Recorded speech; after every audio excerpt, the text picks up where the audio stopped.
This is a calorimetry problem from Chapter 3. A sample of aluminum with mass of 53.2 is initially at 155 degrees Celsius. What is the temperature of the aluminum after it loses 2.87 times 10 to the third joules? And the heat capacity of aluminum is 0.903 joules per gram degrees Celsius. Okay, the equation we're going to use is Q equals mc T final minus T initial. What we are being asked to solve for is the final temperature. The initial temperature is 155 degrees C. The specific heat capacity of aluminum we're given at 0.903 joules per gram degrees C.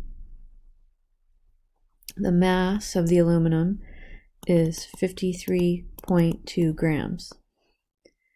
We're also given the amount of heat that it's lost. That's Q.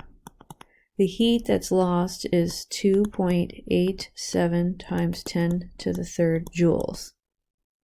Now, we have been told that it lost the heat, and when the system loses heat, the sign of Q is negative. That negative sign is going to be important for getting a temperature in the right range. Now we know that the initial temperature was 155 degrees Celsius, and we also know that the aluminum lost heat, so we should expect final temperature to be less than 155 degrees C. If you get something higher, there's probably an error with the signs. So let's put in our numbers. Negative 2.87 times 10 to the third joules equals 53.2 grams times the specific heat, 0.903 joules per gram degrees Celsius, times T final minus 155 degrees C. So I'm going to treat both sides of the equation the same. So I'm going to try to isolate TF, T final, and I'll do that by dividing by 53.2 grams and the specific heat capacity.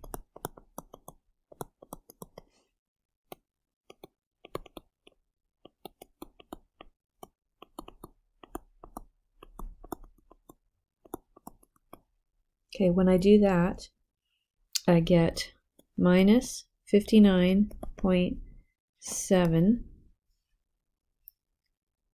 degrees C is equal to T final minus 155 degrees C. To solve for the final temperature, I need to add 155 degrees C to both sides of the equation. And what I get is a final temperature of 95.3 degrees Celsius.